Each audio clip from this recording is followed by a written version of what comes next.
আমি ইন্দ্রজিৎ আজকে আর একটা সত্যি ঘটনা আপনাদের কাছে নিয়ে এসলাম। এখনো পর্যন্ত যত গল্প আপনাদের শুনিয়েছি প্রত্যেকটাতে প্রচুর লাইক পেয়েছি, কমেন্ট পেয়েছি। আপনাদের ভালো লেগেছে শুনে, আমার খুব ভালো লেগেছে। আপনারা মন দিয়ে শুনছেন, এটাই আমার কাছে সবথেকে বড় পাওয়া।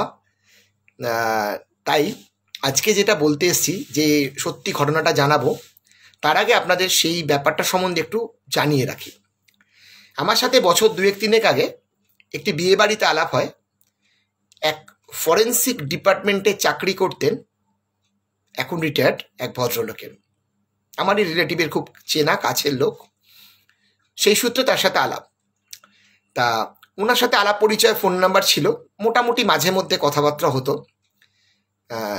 এই সত্যি ঘটনা যবে থেকে শুরু করলাম, আমার হঠাৎই একদিন মনে হলো উনি তো ফরেন্সিকে রয়েছেন, তা ওনার কাছে আমি যদি কিছু ঘটনা জানতে চাই, সত্যি ঘটনা, তাহলে মনে হয় ভালো হয়। ফরেন্সিক সম্বন্ধে আশা করি আপনাদের প্রত্যেকেরই একটু আধটু আইডিয়া আছে। তবু আমি একটু জাস্ট আপনাদেরকে বলি। ফরেন্সিক ডিপার্টমেন্ট হলো যে কোনো স্টেটের এমন একটা ডিপার্টমেন্ট যেখানে কোনো বাড়িতে বা কোনো জায়গায় কোনো খুন হলে বা যে কোনো ঘটনা, কেউ কিছু হলে ফরেন্সিক যায় সেখানে নমুনা সংগ্রহ করার জন্য। তারা সেই স্টেটের পুলিশকে সাহায্য করে। বিভিন্ন জায়গার নমুনা চেকিং হয় এবং তাতে অনেক তদন্ত করতে পুলিশের অনেক সাহায্য হয়। তা আমাদের স্টেটেও তদন্তকারী অফিসাররা থাকেন ফরেন্সিকের। উনি অনেকদিন আগে রিটায়ার করেছেন এখান থেকে। এই যে ঘটনাটা উনি আমাকে বলেছিলেন, উনি আমাকে কথা দিয়েছেন, তার আগে বলেনি, উনি আমাকে কথা দিয়েছেন যে উনি অনেক ঘটনা বলবেন। কিন্তু তার আগে উনি একটা কথা বলেছেন আমাকে, উনি যে এই ডিপার্টমেন্টে চাকরি করেন, আজও পর্যন্ত কিন্তু উনি অনেক কিছু দেখেছেন, শুনেছেন, কিন্তু উনি কিন্তু ভূতে বিশ্বাস করেন না। সত্যি আজও ভূতে বিশ্বাস করেন না। উনি বলেন একটু আলাদা, বাট আমি তো বিশ্বাস করতে পারবো না, কারণ বিশ্বাস করলে ডিপার্টমেন্টে আমি চাকরি করতে পারতাম না। তা যাক, ওনার মুখ থেকে শোনা আজকের একটা ঘটনা আপনাদেরকে শোনাচ্ছি। আশা করছি আপনাদের ভালো লাগার কথা, আমার যেহেতু ভালো লেগেছে। যাই হোক, সেই গল্পটা শুরু করি। ভদ্রলোকের নাম আমি চেঞ্জ করেই বলছি। উনি একজন রিটায়ার্ড অফিসার, ওনার নাম হলো সুবোধ মিত্র। এই ঘটনাটা কলকাতার একটা সম্ভ্রান্ত এরিয়াতে, একটা খুব বড় বাড়ি রয়েছে তাদের খুব বড় বিজনেস আছে। সেই বাড়ির পেছনে একটা বড় মাঠ আছে, চারিদিকে আউট হাউস দিয়ে ঘেরা, বিরাট বড় কম্পাউন্ড আছে, পাঁচিল দিয়ে ঘেরা, সামনে বড় গেট। তা যাই হোক, ওই বাড়িতে থাকতেন, দুতলা বাড়ি, তারপর ছাদ আছে। ওই বাড়িতে থাকতেন একজন স্বামী স্ত্রী। স্বামীর বয়স হচ্ছে 46 বছর, স্ত্রীর বয়স একটু কম টম হবে। ওনার একজন শ্বশুর মশাই ছিলেন, শ্বশুরমশাই ওই বাড়িতেই থাকতেন, তার বয়স 76 বছর। এবং ওই স্বামী স্ত্রীর দুটো ছোট ছোট ছেলে ছিল, একজনের বয়স 4 বছর আর একজনের বয়স 7 বছর। আজকে ওনাদের নিয়ে এই ঘটনাটা। হঠাৎই একটা ঘটনাতে এই ফরেন্সিক টিম যান, সেটা হচ্ছে ওই যে ভদ্রমহিলার কথা বললাম, এই ভদ্রমহিলা হঠাৎই মার্ডার হন দিনে দুপুরে। কলকাতা শহরে খুব আলোড়ন পড়ে গেছিল। একটা অভিজাত পরিবারে হঠাৎই একটা দুর্ঘটনা, অনেক দিন আগেকার কথা, আজকের গল্প কিন্তু নয়। তখন কিন্তু স্নিফার ডগ বা এইসব এত কিছু ছিল না, মানে কারণ মোবাইলেরও অত চালু ছিল না সবার কাছে, সেই সময়কার ঘটনা। তা যাই হোক, সেখানে দিনে দুপুরে দুই দুষ্কৃতী ঢুকেছে, কারণ সেই সময় সিসিটিভির ব্যাপার নেই, ঢুকেছে। তারা মার্ডার করে দিয়েছে কাকে? বাড়ির গৃহবধূকে, এবং আলমারি ছত্রভঙ্গ করা। এবার সেই অবস্থায় যখন মার্ডার হওয়ার পর, সেই সময় দুটো বাচ্চা খাটে ঘুমোচ্ছিল বেডরুমে। সেই বেডরুমেই ছিলেন ভদ্রমহিলা, মানে ওনাদের মা। হাজব্যান্ড ছিলেন অফিসে নিজের ব্যবসার কাজে, আর শ্বশুরমশাইয়ের অনেক বয়স, তিনি তার ঘরে ঘুমোচ্ছিলেন। তার ঘরে যে আয়াটা থাকেন সেই আয়াও মাটিতে শুয়ে ঘুমোচ্ছিলেন। যে বাচ্চাটির গভর্নেস ছিলেন সেই গভর্নেস বাচ্চাটিকে বিকেলবেলায় দুধ খাওয়াতে এসে দেখতে পান, বা গ্লাসে করে দুধ নিয়ে আসছেন বাচ্চাগুলোকে দেবার জন্য। সেই সময় দেখতে পান ওই ঘটনাটা। এই ঘটনাটা দেখার পর পুলিশে ফোন করেছেন। যাই হোক, পুলিশ গেছেন, ফরেন্সিক ডিপার্টমেন্ট গেছেন, এই নিয়ে ঘটনাটা শুরু। যখনই গেলেন, গিয়ে দেখলেন যে একজন ভদ্রমহিলা, সুবোধবাবু বলছেন আমাকে, যেটা আমি ওনার কলমে একটু আপনাদেরকে ব্যাপারটা বলি। উনি দেখলেন যে এরকম পুলিশদের সাথে ঢোকায়, উনি দেখলেন যে একজন ভদ্রমহিলা মাটিতে শুয়ে পড়ে আছে। ওনারা যা যা ফটো তোলার ফটো তুলছেন, যা যা দেখার দেখছেন, আঁকিবুকি কাটে মাটিতে সেগুলো করছেন। করতে করতে উনি দেখলেন যে ভদ্রমহিলার চোখ দুটো খোলা আছে এবং চোখের কোণ থেকে হালকা জল গড়াচ্ছে। এবং যেভাবে মার্ডার করা হয়েছে আমি সেটা আপনাদেরকে ডেসক্রাইব করছি না। তা এরপর তো পুলিশের যে যে কাজ সেগুলো করার পর, ফরেন্সিক ডিপার্টমেন্টে যে যে কাজ এগুলো করার পর তো বডিটা তো নিয়ে যেতে হবে। তা বডিটা নিয়ে যাওয়ার জন্য স্ট্রেচার এসছে, মর্চুয়ারি ভ্যান এসছে সেখানে। তা মর্চুয়ারি ভ্যান ঢুকে বডিটা নেওয়ার জন্য স্ট্রেচারে করে দুজন এসছেন নেওয়ার জন্য, তুলেছেন বডি তুলে উনি বলছেন, উনি বসে ওইখানে বসে ঘরটায় কাজ করছেন। বডি তুলে যখন বডিটা বের করতে যাচ্ছেন, দেখছেন ওই হাতটা দিয়ে যেন ভদ্রমহিলা গেটটাতে আটকে রেখেছেন, উনি বেরোতে চাইছেন না, এরকম ব্যাপার। প্রথমে হাতটাকে তুলে নিয়ে ওরা বের করানোর চেষ্টা করলো, তাও পারলেন না। আবারও যেন হাতটা আটকে দিচ্ছেন দরজা থেকে, বেরোতে পারছেন না। তাই এরকম দুজন দেখলেন যে করতে পারছে না, উনি তখন উঠলেন, উঠে হাতটাকে এরকম তুলে দিলেন, নিয়ে চলে গেল। উনি তো বিশ্বাস করেন না এইসব, আর বিশ্বাস করারও কথা নয়, কোইন্সিডেন্টলি হাতটা পড়ে গেছে, আমরা সবাই তাই ভাববো। তা ওনার মনে হলো যে এরকম আসলে দুটো বাচ্চা, তো ছোট ছোট বাচ্চা, মনটা রয়েছেন, যাই হোক মনে দুঃখ রয়েছে। তা তো বডি চলে গেল, উনি বসে কাজ করছেন, কাজকর্ম করলেন। করার পর ওনার তো সেদিনকার মতন ওদের ব্যাক আপ হয়ে গেল, ওই ঘরটা তো পুলিশ সিল করে দিল। তা সিল করে দেওয়ার পর নেক্সট ডে সকালবেলা ওনাকে টিম নিয়ে আবার ওখানে যেতে হলো। তার কারণ উনি টিম নিয়ে গিয়ে দেখতে যাবেন, আবার ফিঙ্গারপ্রিন্ট বা কোনো কিছু দেখতে পাবেন, বা যেটা দিয়ে অস্ত্র দিয়ে মারা হয়েছে সেই অস্ত্রতার খোঁজ, এইসবের ব্যাপারে তো যেতেই হবে ফরেন্সিক পুলিশের সাথে। তা গেলেন, তা গিয়ে উনি কাজ করছেন। কাজ করতে করতে হঠাৎই দেখছে যে ছোট বাচ্চাটা ওখানে পাশের ঘরে, ওই ঘরটা তো সিল ছিল, পাশের ঘরটার সামনে দাঁড়িয়ে রয়েছে ছোট বাচ্চাটা। আর তার গভর্নেস হাতে দুধটা নিয়ে দাঁড়িয়ে আছে, গভর্নেস দুধটা নিয়ে দাঁড়িয়ে নেই, দাঁড়িয়েছে ছোট বাচ্চাটা। হঠাৎ করে কাঁদতে কাঁদতে বলছে মাম্মা মাম্মা করে ডাকছে, পাশের ঘরের দিকে আঙুল তুলে। তা ভদ্রলোকের কিরম একটা যেন মনে হলো। ভদ্রলোক বললো যে ওইটুকু বাচ্চা, এত দেখে করুণা হলো। উনি উঠে আসলেন ঘর থেকে, যে উঠে আসছেন, বাচ্চাটা বলছে মাম্মা মাম্মা, পাশের ঘরটার দিকে আঙুল দিয়ে দেখিয়ে। উনি যখন ঢুকেছেন, বলে মাম্মা বলছে, উনি তখন ভেবেছেন যে ওই আসলে যে আয়া রয়েছেন তাকে হয়তো বলছে, বিকজ দেখছেন যে আয়া দুধের গ্লাসটা নিয়ে আসছে। তখন ওই আয়া মাসি এসে ওই বাচ্চাটিকে বলছে কোথায় তোমার মাম্মা, কোথায় তোমার মাম্মা, বলে ওই সুবোধবাবুকে বলছেন আসলে কালকেই তো ঘটনাটা ঘটেছে, মানে ওরা ভাবতে পারছে না, মাকে অনেকক্ষণ তো দেখছে না, সেটাই হচ্ছে। তখন সুবোধবাবু বললো হ্যাঁ সেটা তো ঠিকই কথা। বলায় সুবোধবাবু দেখলেন না পাশের ঘরের দরজাটা কিন্তু বন্ধ ছিল, লক করা ছিল। পাশের ঘরের দরজাটা কিন্তু হঠাৎই যেন খোলা, আর সেটার দিকে তাকিয়ে কিন্তু ইঙ্গিত করছিল বাচ্চাটা। তা উনিও গেলেন, দরজাটা খুলে ভেতরে আলো জ্বালালেন। আলো জ্বালিয়ে উনি কিছু দেখতে পেলেন না।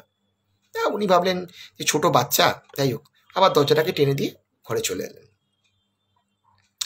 এটা তো গেল সেদিনকার ঘটনা, সেদিন তো মিটে গেল, কাজকর্ম সেরে চলে এলেন। তার পরের দিনও গেছেন, কারণ ওনাদের অনেকদিনই ডিউটি থাকে বিভিন্ন রকম জন্য। তার পরের দিন উনি গেছেন, গিয়ে দেখছেন যে হঠাৎ করে লক্ষ্য করছেন যে উনি ফিঙ্গারপ্রিন্টগুলো নিচ্ছেন, ওখানে ফিঙ্গারপ্রিন্ট এক্সপার্টদের সাথে নিচ্ছেন। সেখানে একটা জানলা রয়েছে সিঁড়ির দিকে, মানে দুষ্কৃতীরা মেরে যখন নেমে গেছে সেখানে রেলিং বা কোনো কিছুতে ফিঙ্গারপ্রিন্ট নেওয়ার চেষ্টা করছেন। সেই ফিঙ্গারপ্রিন্টে উনি দেখতে পান নেওয়ার সময় হঠাৎ করে দেখছেন পাশে যে জানলা দিয়ে ওনার বাড়ির মাঠটা তো দেখা যাচ্ছে, পেছনের মাঠটা, চারিদিকে আউট হাউস, বাউন্ডারি, মাঠের মধ্যে দুটো দোলনা আছে। দেখছে যে ওনার বড় ছেলেটা দোলনাতে দুলছে, খুব ভালো কথা। তো উনি দূর থেকে দেখছেন যে মাহারা সদ্য হয়েছে, দোলনায় দুলছে একা বাচ্চাটা। হঠাৎ করে নজর পড়েছে ওনার পাশের দোলনার দিকে, দেখতে পান পাশের দোলনাটাও দুলছে একসাথে। আর ওই বড় ছেলেটা ওই দোলনার দিকে তাকিয়ে হাসছে না কিছু একটা বলছে। উনি অনেক দূরের ডিস্টেন্স থেকে জিনিসটা দেখছেন। উনি দেখছেন দোলনাটা দুলছে আর মুখটা পাশের দিকে এরম করে তাকানো, তাকিয়ে যেন দেখছে। এই দেখায় উনি হঠাৎই এই জিনিসটা দেখে চকিত, উনি তাড়াতাড়ি নিচের দিকে নামতে শুরু করলেন দৌড়ে। দৌড়ে যখন উনি নিচের দিকে এলেন, নিচের দিকে এসে দেখতে পেলেন, নিচের দিকে দৌড়ে এসছেন যে যাবেন ওই মাঠের দিকে, যখন ওই ছেলেটির কাছে গেছে দৌড়ে, দেখছে দোলনা জ্বলছে না, মানে পাশের দোলনাটা নড়ছে না, পাশের দোলনা ঠিক। উনি ভাবছেন যে চোখের ভুল, এত বড় ভুল উনি দেখতে পেয়েছেন, এরকম হয় কখনো? হয় কি এরকম এত বড় ভুল? উনি তো বলছেন না, আমি তো ঠিক দেখেছি, পাশের দোলনাটা তুলছিল। গিয়ে উনি বাচ্চাটাকে জিজ্ঞেস করেন, 7 বছরের বাচ্চাটাকে জিজ্ঞেস করেছেন যে তুমি কার সাথে কথা বলছো বাবু? বাচ্চাটা প্রথমে ওনার দিকে এরকম তাকালেন, তাকানোর পর চোখটা নাবালেন, আবারও জিজ্ঞেস করলেন, বাবু তুমি কার সাথে কথা বলছো? তুমি পাশের দিকে তাকিয়ে কার সাথে কথা বলছো? এখানে তো কেউ নেই। বাচ্চাটা কোনো কথা বলল না, মাথা নিচু করে চলে গেল। উনি না কিরকম কিংকর্তব্য বিমুখ হয়ে ওখানটা দাঁড়িয়ে রইলেন। দাঁড়িয়ে দাঁড়িয়ে ওনার মনের মধ্যে এসছে যে কি ব্যাপার হলো, কালকে ছোট বাচ্চাটা বলছে, ডাকছে মাকে, আজকে বড় বাচ্চাটা তাকিয়ে হাসছে, কথা বলছে। আর উনি এরকম দেখে না ওনার না কিরম মনের মধ্যে খটকা রইল। কিন্তু উনি তো জানেন, বুঝতেই পারছেন, উনি বলছেন না না ওরম কোনো ব্যাপার না, ভূত টুতের কোনো ব্যাপার নেই, একদম শিওর। কিন্তু ওনার মাথার মধ্যে ঢুকে গেছে যে কিছু একটা ব্যাপার আছে, সেদিনও চলে গেল। এর পরের দিন যখন এসছেন, হঠাৎই উনি দেখতে পাচ্ছেন না যে কাজ করতে করতে দেখেন যে বাড়িতে যে রান্নার লোকটি ছিল সে হঠাৎ করে ও মাগো বলে রান্নাঘর থেকে চিৎকার করে ঘরের দিকে দৌড়চ্ছে। তা উনি ঘরের মধ্যে ছিলেন, ওনার ঘরটা ওই ওই ঘরটাকে ক্রস করেই যেতে হবে তাকে, দৌড়নোয় উনি হঠাৎ করে বেরিয়ে এসে বলছেন কি ব্যাপার, কি হয়েছে আপনি ওরকম করে দৌড়চ্ছেন কেন? এই কথাটা বলায় ভদ্রমহিলা দেখছেন চোখ মুখ লাল, কাঁপছে ভয়, কি হয়েছে? তখন বলছে বৌদি বৌদি বৌদি। তখন বলছে বৌদি কোথায়? বৌদি কার বৌদি? তখন বলছে রান্নাঘরে, আঙুল দেখাচ্ছে রান্নাঘরের দিকে। এটা হয় উনি বলছেন কাকে, কে বৌদি? তখন বলছে মানে উনি ওনার হাবে ভাবে বুঝতে পারলেন যে বৌদি বলছেন যিনি মারা গেছেন তাকে। উনি সঙ্গে সঙ্গে দৌড়ে গেলেন ভেতরে রান্নাঘরে দৌড়ে গিয়ে বলছে কই, কোথায়, আসুন তো এদিকে, দেখি তো কে, কই কেউ নেই। উনি বলছেন হ্যাঁ পুলিশবাবু আমি নিজে দেখেছি, আমি যখন রান্নাঘর থেকে দুধ নিয়ে বেরিয়ে আবার যখন ঢুকেছি, আমি দেখছি বৌদি দাঁড়িয়ে আছে ওখানে। বৌদি যেখানটা দাঁড়িয়ে রান্না করতো আমি দেখতে পেয়েছি, সেখানটা উনি দাঁড়িয়ে রয়েছেন, আমি পেছন থেকে দেখছি। বলছে কি দেখবেন, কি করে দেখবেন, আপনি নেই তো কেউ, থাকলে তো দেখতে পাবেন, আর উনি তো মারা গেছেন, উনাকে দেখবেন কি করে? তখন বলছি আপনাকে, আমি বিশ্বাস করুন, নইলে আপনাকে এই সন্ধ্যেবেলা আপনাকে মিথ্যে কথা বলবো। উনি তো কাঁপতে শুরু করেছেন। যাই হোক, ওনার মনে হলো যে ঠিক আছে হয়তো কিছু একটা ব্যাপার, বাট তাও বোঝেনি তো ওনাদের ডিপার্টমেন্টের যা ব্যাপার, উনি কখনো বিশ্বাস করতেই পারবেন না, পারা ওনার পক্ষে সম্ভবই নয়। কারণ ডিপার্টমেন্টে যদি এই জিনিসটা ভাবে তাহলে চাকরি তার চলে যাবে, আর উনি কাজও করতে পারবেন না কোনো জায়গায় গিয়ে। উনি তো চলে গেলেন, কিন্তু রাত্রিরে ওনার মনের মধ্যে খুব খটকা লাগলো যে এতগুলো ঘটনা ঘটে গেল, কি হলো? যাই হোক, পরের দিনে জাস্ট দুপুরবেলায় কিছুক্ষণ ওনাকে কাজ করতে হবে, উনি অফিস ঘুরে সব ডিপার্টমেন্টাল পেপার্স জমা দিয়েছেন। উনি গেছেন বাড়িতে যাওয়ায় শুনছেন যে ওনার যে ঢুকে দেখছেন যে ওনার হাজবেন্ড রয়েছেন, ডাক্তার এসছে। ডাক্তার আসায় উনি ভেতরে ঢুকেছেন, অ্যাকচুয়ালি কয়েকদিন একটু পরিচয় তো সবার সাথেই হয়ে গেছে। তা বলছেন যে কি হয়েছে? ওই ওনার খুব জ্বর, প্রচণ্ড জ্বর।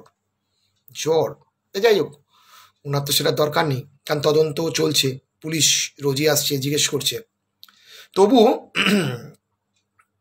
কথায় কথায় উনি একটু ভেতরে গেলেন ঘরে, ভদ্রতার খাতিরে, যেহেতু 2-3 দিনের পরিচয়, তবু গেছেন। গিয়ে বসেছেন, পাশে বসে দেখছেন ভদ্রলোক কিরকম একটা অপলক দৃষ্টিতে ওনার দিকে তাকিয়ে আছে। তো বলছে কি ব্যাপার, আপনার জ্বর হয়েছে শুনলাম। তখন উনি না মুখ দিয়ে কিছু যেন কথা বলছেন না। কি হয়েছে, হঠাৎ করে আপনার জ্বর এসে গেল? তখন বলছে যে এরকম কালকে ও এসছিল রাত্রিরে। তখন বলছে কালকে রাত্রিরে ও এসছিল মানে কে এসছিল? ধরে নিন ভদ্রমহিলার কোনো নাম হলো সুমিতা বা সামথিং কিছু একটা নাম। বলছে ও এসছিল আমার কাছে রাত্রিরে। তখন যে কি বলছেন আপনি, আপনার কাছে কি করে আসবে? তাকে তো আপনি নিজের হাতে পুড়িয়ে এসছেন, আর সে তো মারা গেছে, তাকে কি করে আসবে? বলছে হ্যাঁ কালকে এসছিল। মানে তার গলার ভয়ার্থ আওয়াজ, ভয়ার্থ মানে গলা কাঁপানি। এটা শুনে ভদ্রলোক বলছে আপনি কোনো কারণে ভয় পেয়েছেন কোনো একটা কিছু দেখে, কিন্তু সে আসবে কোত্থেকে? বললো আপনি বিশ্বাস করুন, কালকে রাত্রিবেলা আমাদের নাইট ল্যাম্প জ্বলছে, আমি পাশে টর্চ নিয়ে রোজ শুই, দুটো বাচ্চা শুয়ে আছে মাঝখানে, সেখানে হঠাৎ করে আমি তো বাচ্চা দুটোকে এখন পাশ বালিশ দিয়ে শোয়াই, এই 3-4 দিন যেহেতু মা নেই, আর হঠাৎ করে দেখতে পাই ও আমার পাশে শুয়ে আছে চোখটা খুলে। প্রথমে আমি মানে বুঝতে পারিনি, আমি মনেও ছিল না কিছু। হঠাৎ করে তাকিয়ে দেখছি ও শুয়ে আছে। তারপর কদাকঞ্চে দ্বিতীয়বার চোখটা মেলায় আমি যখন বুঝতে পারি যে ও তো আর নেই, ও তাহলে শুয়ে আছে কোথায়? এখানে এখানে কি করে শুয়ে থাকতে পারে? ভাবা কি যায় কেউ একজন মরা মানুষ এসে আমার পাশে শুয়ে আছে? উনি তখনই ভয় পেয়ে যান এবং বলছে আমি তখন ভয় চিৎকার করে উঠি। চিৎকার করায় আমার বাড়ি থেকে যারা চাকর নিচে ছিলেন তারা দৌড়ে এসে দরজা খুলে দেখে আমি কাঁপছি। আমার বাচ্চা দুটো ওই মাঝরাতে ঘুম ভেঙে গেছে এবং তারপর থেকে ওনার তুমুল জ্বর। দুপুরবেলা সারাদিনই ভুল বকেছেন, সারা রাত ভুল বকেছেন, মাথায় জল পট্টি দিয়েছে। সকালবেলা ডাক্তার, এই দুপুরবেলা ডাক্তার এসে ওনাকে দেখে গেছেন। তখন বলছে যে কি করে কি বলছেন, এরম কখনো সম্ভব না, মানুষের জীবন এরম হয়? এই কথাটা বলায় ওনাকে তখন উনি বললেন আপনি একবার বাবার ঘরে যান। সুবোধবাবু তখন বললেন আপনার বাবার ঘরে? উনি বয়স্ক মানুষ, আমি ওনার কাছে গিয়ে কী করবো? বললো আপনি আমার কথা তো বিশ্বাস করলেন না, যান না একবার ওনার সাথে কথা বলে নিন। এই কথাতে সুবোধবাবু উঠলেন, উঠে ওনার বাবার ঘরে গেলেন। বাবার ঘরে গিয়ে দেখলেন যে উনি সেই চোখ বন্ধ করে ইজি চেয়ারে যেরকম শুয়ে আছেন। গিয়ে বললেন নমস্কার। গলা প্রথমে ডাকলেন, তা দেখছেন চোখ বন্ধ করে আছেন। তা উনি বেরোতে যাচ্ছেন, তখন ভেতর থেকে ভদ্রলোক গুরু গম্ভীর গলা বললেন আসুন। তখন সুবোধবাবু বেরোতে যাচ্ছিলেন, তবু ভেতরে আবার ঢুকে এসে বলেন আপনাকে আমি একটু অসুবিধে করলাম না এই সময়? আসলে আপনার ছেলে আমাকে এখানে আপনার সাথে কথা বলতে বললো। তখন বলছে যে হ্যাঁ বসুন, কি হয়েছে? বললো যেরকম আপনার ছেলের জ্বর হয়েছে, তা আপনার ছেলের ব্যাপারে কথা বলতে বলতে উনি বললেন যে আপনার সাথে একটু কথা বলবার জন্য। তখন বলল যে হ্যাঁ, ও কালকে দেখেছে বৌমাকে, আমিও কালকে বৌমাকে দেখেছি রাত্রিরে। তখন বলছে কি বলছেন আপনি, কি দেখেছেন? বলল বৌমা রোজ রাত্রিরে খাবার পর আমাকে যেরম দুধের গ্লাসটা দিতে আসতো, কালকে রাত্রিরে আবার এসেছিল। কাল এসে আমাকে সে বলে গেল, হঠাৎ করে সেই গ্লাসের আওয়াজ, সেই বৌমা বলে গেল বাবা বলে ডাকলো। আমি চোখটা বন্ধ করেছিলাম, চোখটা খুললাম, কিরম যেন মনে হলো। আবারও আমাকে বলল বাবা, যেই বলল আমি খুললাম, ঘুরে আমি দেখলাম সেই আমার বৌমা দাঁড়িয়ে আছে, কিন্তু গ্লাসটাকে আমি আর দেখতে পেলাম না। জাস্ট একটু ঈশ্বর দেখলাম, তারপরে আর কিছু দেখতে পেলাম না। আমাকেও দেখা দিতে এসেছিল। আসলে জানেন তো আমাদের খুব ভালোবাসে তো, আর তার থেকেও বড় কথা বাচ্চা দুটো আছে না, মা তো ঘুরে ঘুরে আসবেই। এই কথাটা বলায় সুবোধবাবু একটু এবারে বিচলিত হলেন। বুঝতেই পারছেন যে কোনো মানুষের আস্তে আস্তে বরফ গলতে শুরু করেছে উনি আর কি করবেন, উনি কিছু করার নেই।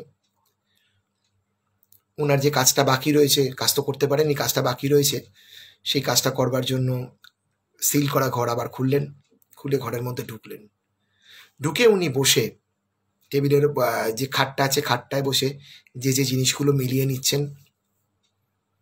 ওনার পাশে যিনি সিকিউরিটি নয়, ওনার যে আরও ডিপার্টমেন্টের লোক একজন এসছেন ওনার সাথে, পুলিশ তো রয়েছেই বাইরে, বসে মেলাচ্ছেন, কাজগুলো করছেন, যে মোটামুটি আজকে কাজ শেষ। হঠাৎই পাখা জ্বলছে, দরজা জানলা খোলা, গরমকাল তো জানলা খোলা, উনি একটা অনুভব করলেন একটা ঠান্ডা বরফ হাওয়া ওনার গায়ের ওপর দিয়ে চলে যাচ্ছে।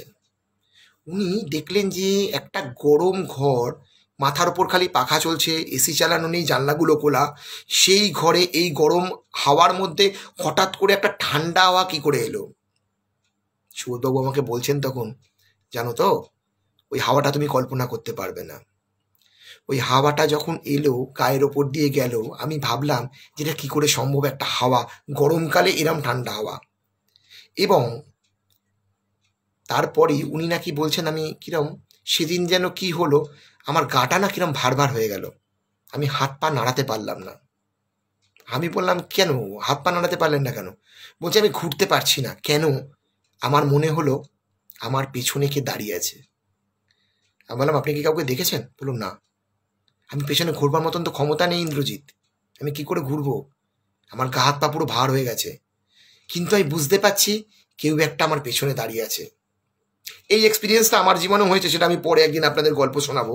পেছনে কেউ দাঁড়িয়ে থাকলে কিরম হয়, খালি আপনি কল্পনা করুন আপনার পেছনে কেউ দাঁড়িয়ে আছে, তাহলে কিরম লাগবে। পেছনে কেউ দাঁড়িয়ে আছে। এবং কিছুক্ষণ পর উনি এই জড়তাটা কাটিয়ে উঠলেন, কিন্তু হঠাৎই হলো দুম করে একটা আওয়াজ হলো। আওয়াজটা শুনে উনি হঠাৎই ছট করে ঘুরলেন, ঘুরে দেখলেন ওনার পেছন দিয়ে যে আলমারিটা ছিল, আলমারির ওপরে একটা কোনো পুরনো বাক্স, চামড়া ছোট, সেটা ওপর থেকে পড়ে গেল, যে পড়ে গিয়ে খুলে গেল। উনি ভাবলেন যে কি হলো ব্যাপারটা। উনি সেটা খুললেন, খোলাই তো, খুললেন, খুলে দেখছেন কিছু কাগজপত্র আছে। কাগজপত্র খুঁজতে খুঁজতে খুঁজতে খুঁজতে উনি দেখতে পেলেন ওর মধ্যে কিছু চিঠি আছে। এই চিঠিগুলো দেখলেন উনি, হঠাৎ করে চিঠিগুলো, কাগজও বের করলেন, চিঠিগুলো একসাথে বার করলেন, বের করে উনি কিছু চিঠি পড়তে শুরু করলেন। ওই চিঠি পড়তে পড়তে উনি কিছুক্ষণ অনেকগুলো চিঠি পড়লেন, পড়ার পর উনি কনক্লুশনে এলেন এই চিঠিগুলো ভদ্রমহিলার অতীত জীবনের চিঠি। বুঝতেই পারছেন, অতীত জীবনের কিছু ঘটনা ছিল জীবনে, সেই চিঠি। এই চিঠি খুঁজতে খুঁজতে দেখছেন এটা অনেক বছর আগেকার চিঠি, কারণ পুরনো সব কাগজ, সব পুরনো কাগজ। সেই চিঠি খুঁজতে খুঁজতে হঠাৎই দেখে একটা খামের মুখটা ছেঁড়া, সব চিঠি কিন্তু খোলা, এই একটা চিঠি খাম ছেঁড়া। উনি খামটাকে খুললেন, খুলে ভেতর থেকে চিঠিটা বার করলেন। সেই চিঠিতে খালি লেখা, তুমি যখন আমার হওনি আমি তোমাকে কারুর হতে দেব না। জাস্ট এই কথা, চারটে লেখা, আর লাইন দুটো তিনটে লাইনে লেখা, তুমি যখন আমার হওনি আমি তোমায় কারুর হতে দেব না, তোমায় ভালো থাকতে দেব না।